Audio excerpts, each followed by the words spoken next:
Now here at 5 on WHAS 11 News, the Louisville Metro Police Chief today saying crime is declining in downtown Louisville as the city struggles with departing businesses. Hello everybody, I'm Doug Proffitt. And I'm Connie Leonard in for Shay tonight. The comments came at an event that was hosted and sponsored by Old National Bank, who recently moved their offices deeper into Louisville, the Mercer building. Our Ian Hardwitt and photojournalist Emma Gefter are reporting on public safety downtown.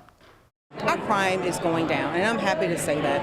LMPD Chief Jacqueline Gwynn Villaroel thinks downtown Louisville's got a great future and that it's necessary for the whole city's benefit. Increased mounted patrols are part of the department's ongoing effort making downtown safer. They're closing the recruiting gap too, saying they need 250 more officers now. We need to do a better job in that, and I'm here to ensure that I'm a part of that process. And so again, that's where we are in the city, and that's my mindset, but we got to make sure that we're back downtown taking it over. Taking downtown back. That's LMPD's promise to the business leaders in the area. They both push back on the idea that downtown is unsafe. We have a very cool, very safe, very authentic downtown that not every city gets to brag about. Rebecca Flyshaker, the top leader for Louisville Downtown Partnership, points out the majority of crime in the city core is nonviolent. The department's data shows 444 crimes took place in downtown just last year. That's all the way from here at the waterfront to Broadway and in between 9th Street and Interstate 65. 158 of those crimes were assaults, 32 of them with a weapon. That's on top of 83 thefts and 60 burglaries. LMPD's numbers also reveal most downtown crime occurs Friday and Saturday nights from 10 p.m. to 11. To address it, the Downtown Partnership, with money from Humana and the city, doubled their uniformed ambassadors from 18 to 36. They patrol the streets from 7 a.m. to midnight every day of the week. Thank you, sir. You're a saint and a scholar. While tourism is driving most business to downtown, even the chief admits a larger local presence could help. They want to know what is the nightlife of downtown, and so we have to create that atmosphere.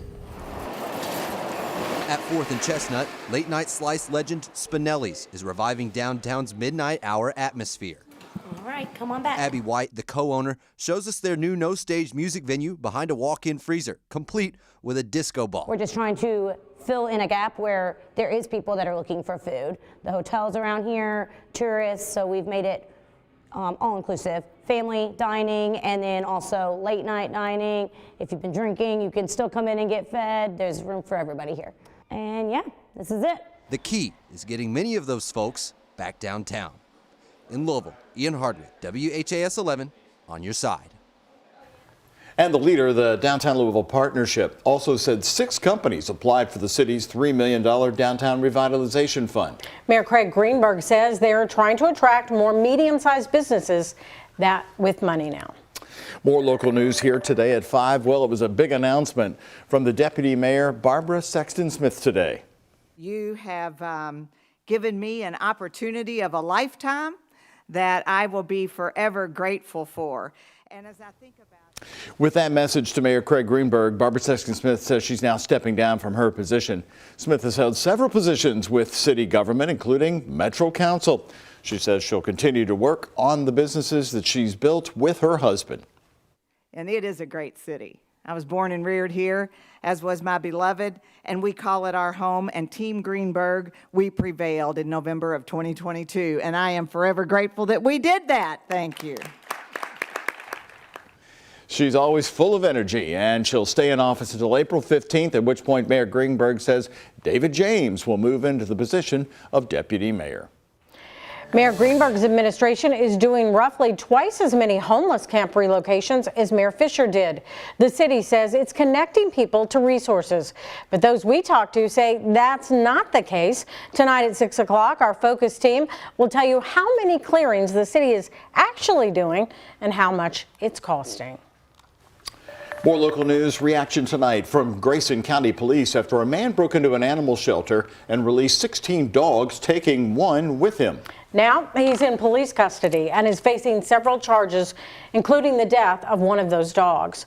Michael Baker is at the center of this case and was arraigned Wednesday after being arrested by the Grayson County Sheriff's Office.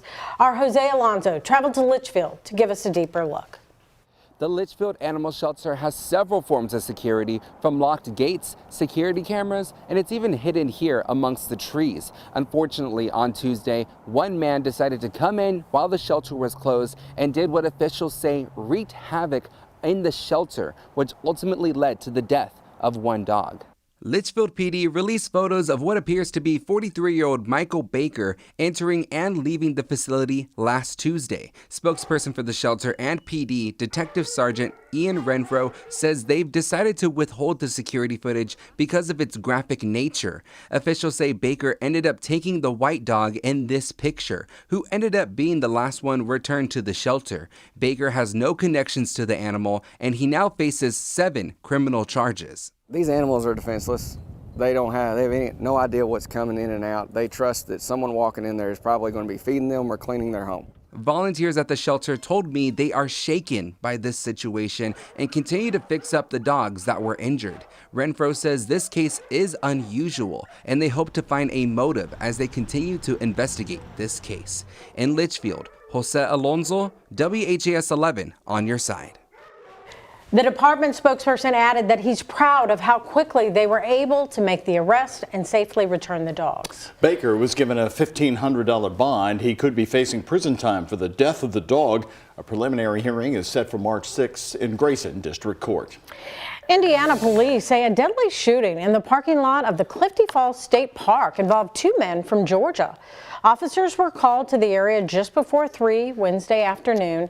That's where they found 47-year-old Joseph Renee Lane of Carrollton, Georgia. Police say he had a gunshot wound to the chest. 33-year-old John Dean McElwaney, also of Georgia, is charged with manslaughter and is being held at the Jefferson County Jail.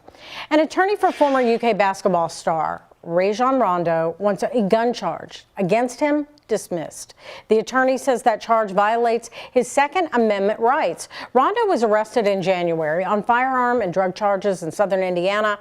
Officers say he was pulled over for reckless driving with a minor in the car. Troopers who searched the vehicle say they found drugs and a loaded weapon. Police say Rondo was prohibited from possessing a firearm due to a protection order filed against him in August of 2023. His trial is scheduled to begin April 25th. More news here today at 5, exactly 1 week after it first happened. Another bomb threat forced an evacuation at the Blue Oval plant site in Glendale of Hardin County today. All call notification. All crews in the entire building evacuate the building to your muster points. It happened around 10 this morning. The Hardin County Sheriff's Office says a threat was found on the wall of a porta potty there, and the same circumstances of the threat happening last week. The battery plant is under construction in Glendale. The site was evacuated and the Hardin County Sheriff's Office is investigating what happened. The Sherman-Minton Bridge will experience lane restrictions starting this Friday, so crews can pour concrete on the top deck. The I-64 westbound lane will be impacted from 6 p.m. Friday until 1 p.m. the next day, that's Saturday. Access to the New Albany exit ramp will also be blocked during those times. Lane restrictions will happen again from March 15th through the 16th and the 22nd through the 23rd. All will be during that same time period of 6 p.m. to 1 p.m. the next day. This was a gorgeous winter day.